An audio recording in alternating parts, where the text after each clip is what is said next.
Hello guys, welcome back to Sociology classes BA Part 2. Today our topic is Sanskriti-karan. Okay? Sanskritizations. Okay?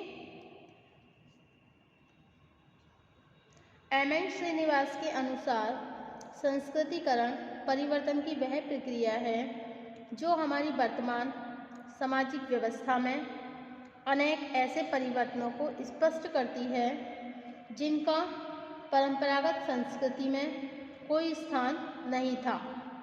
आरंभ में ही यह ध्यान रखना आवश्यक है कि संस्कृतिकरण भारत की परंपरागत संस्कृति में परिवर्तन प्रक्रिया का कारण नहीं है, बल्कि हमारी परंपरागत जाति व्यवस्था में जो परिवर्तन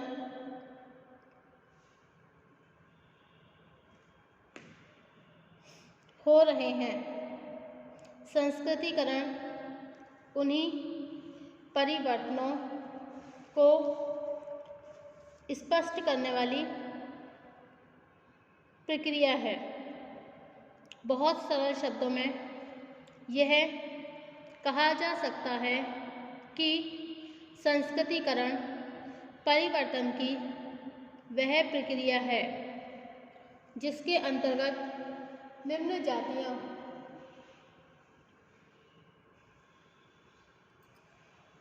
और उच्च जातियाँ इनकी सांस्कृतिक विशेषताओं को ग्रहण करके जाति संरचना में अपनी परिस्थिति को ऊंचा उठाने का प्रयत्न करती है।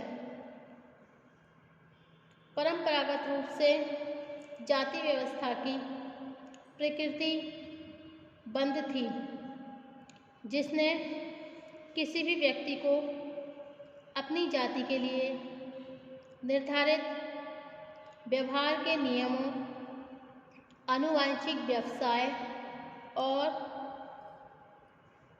जाति की परिस्थिति में परिवर्तन करने की कोई स्वतंत्रता नहीं थी। एम.एन. श्रीनिवास ने जब दक्षिण भारत के कुर्ग लोगों के सामाजिक और धार्मिक जीवन का अध्ययन किया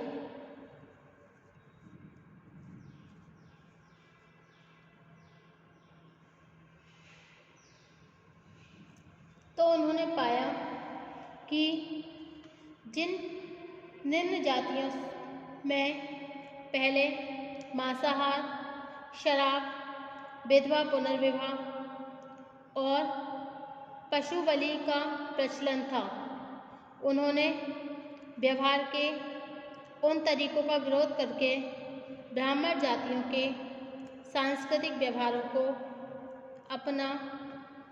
अपनाना आरंभ कर दिया।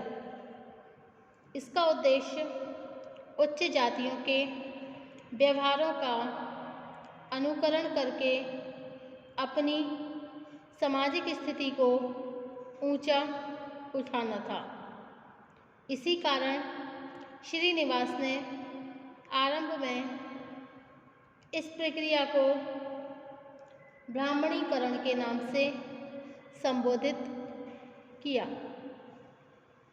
ओके, संस्कृतिकरण का तात्पर्य क्या है? संस्कृतिकरण का तात्पर्य है किसी निम्न जाति द्वारा अपने क्षेत्र की प्रभु जाति की सांस्कृतिक विशेषताओं का अनुकरण करना।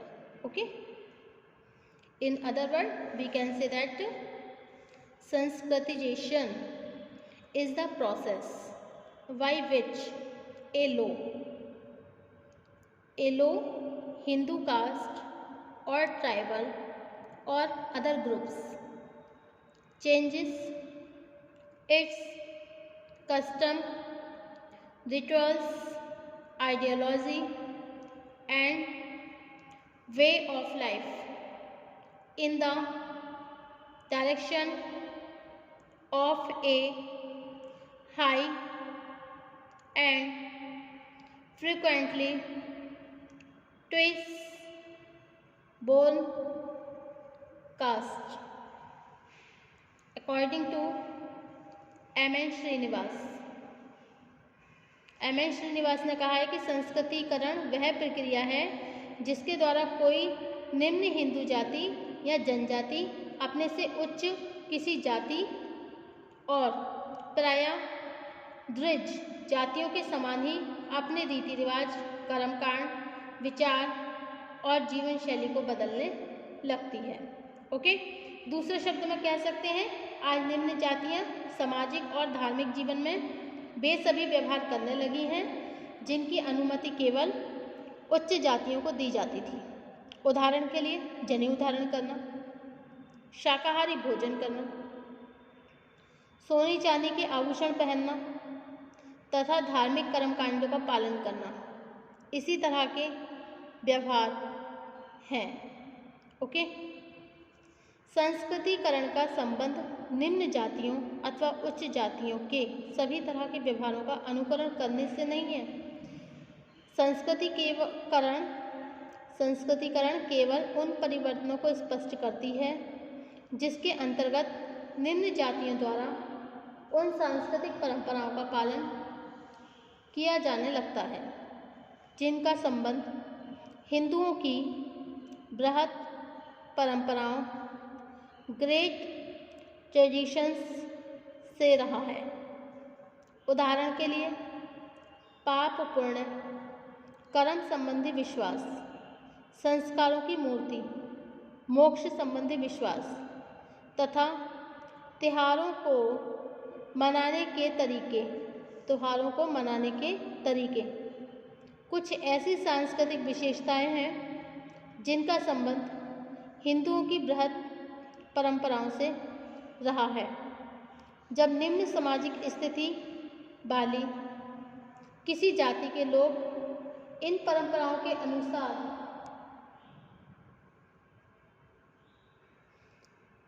अपने जीवन के ढंग को बदलने लगते हैं तो उनकी सामाजिक स्थिति भी पहले की तुलना में कुछ ऊंची हो जाती है।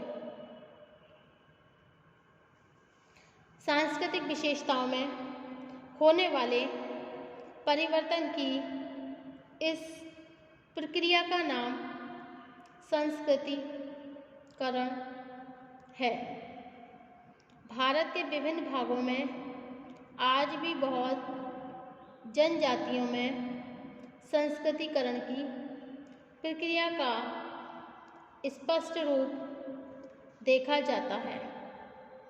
बहुत सी जनजातियों ने अपने परंपरागत धार्मिक और जादुई विश्वासों को छोड़कर हिंदू धार्मिक विश्वासों और कर्मकांडों को अपनाना शुरू कर दिया। अनेक जनजातीय समूहों ने कुछ विशेष हिंदू संप्रदाय एवं पंथों को अपनाकर अपने आप को क्षत्रिय जाति घोषित कर दिया। बड़ई जाति के बहुत से लोग जनेऊ धारण करके अब अपने आप को ब्राह्मण कहने लगे। श्रीनिवास के अनुसार आरंभ में ऐसे परिवर्तन से जल्दी ही किसी जाति समूह की स्थिति में परिवर्तन नहीं होता, लेकिन इस समय इस तरह का सांस्कृतिक अनुकरण 1-2 पीढ़ियों तक चलता रहता है तो सामाजिक संरचना में उस समूह की स्थिति ऊंची हो जाती है। ओके, संस्कृतिकरण का तात्पर्य निम्न जाति अपने क्षेत्र की प्रभु जाति की सांस्कृतिक विशेषताओं का अनुकरण करना है।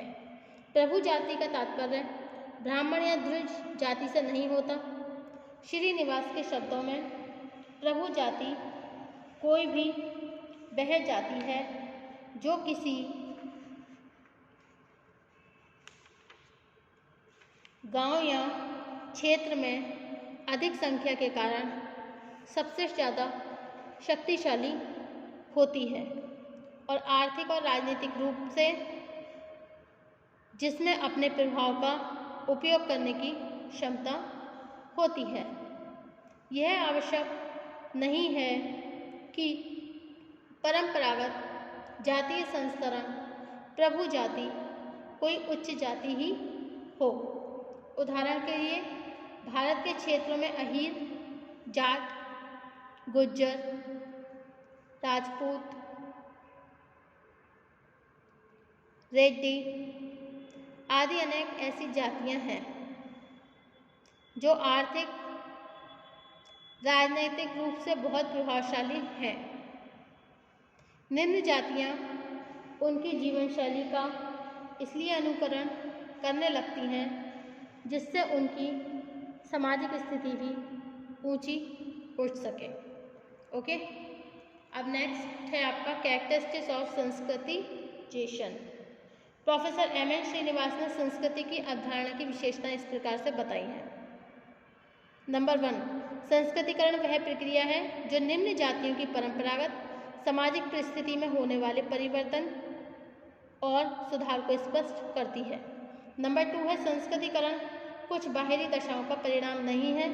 जब समाज की संरचना में कुछ विशेष दशाओं के प्रभाव से आंतरिक परिवर्तन होते हैं, केवल तब यह प्रक्रिया प्रभावी बनती है। संस्कृतिकरण कोई नई प्रक्रिया नहीं है। नेक्स्ट, भारतीय समाज के सांस्कृतिक इतिहास में यह प्रक्रिया सदैव चलती रहती है। ओके, नेक्स्ट, संस्कृतिकरण का तात्पर्य ब्राह्मण जातियों के व्यवहारों को ग्रहण करना नहीं होता। यह अनुकरण किसी भी दृढ़ जाति अथवा क्षेत्र की प्रभावशाली जाति की सांस्कृतिक विशेषताएं हो सकती है। नेक्स्ट है संस्कृतिकरण का संबंध निम्न जाति द्वारा किसी विशेष जाति अथवा समूह की आर्थिक या राजनीतिक विशेषताओं को ग्रहण करने से नहीं है। यह वो प्रक्रिया है जिसके अंतर्गत निम्न जातियों द्वारा उन परंपराओं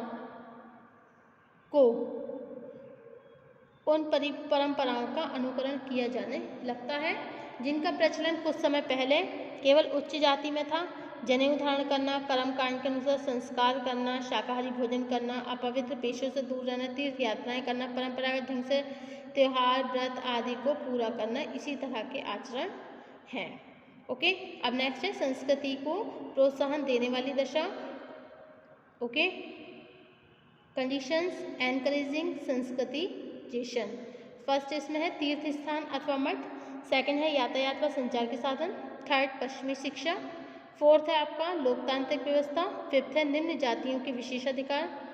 और 6 है औद्योगिकरण तथा नगरीकरण। और 7 है समाज सुधार आंदोलन। ओके, अब सामाजिकरण में सामाजिक परिवर्तन में संस्कृतिकरण की भूमिका। नंबर 1 है निम्न जातियों की जीवन शैली में परिवर्तन। नंबर 2 जातिगत नियमों की कठोरता में कमी। नंबर 3 समाज की शक्ति संरचना में परिवर्तन। नंबर 4 स्थानीय गतिशीलता में वृद्धि। और नंबर 6 है असंस्कृतिकरण में वृद्धि। एंड नेक्स्ट नई समस्याओं में वृद्धि। Okay, thank you for watching my YouTube channel. Thank you so much guys. अब नेक्स्ट हमारा होगा नेक्स्ट टर्न पर नेक्स्ट चैप्टर होगा सामाजिक उद्विकास, social evolution. Okay, thank you.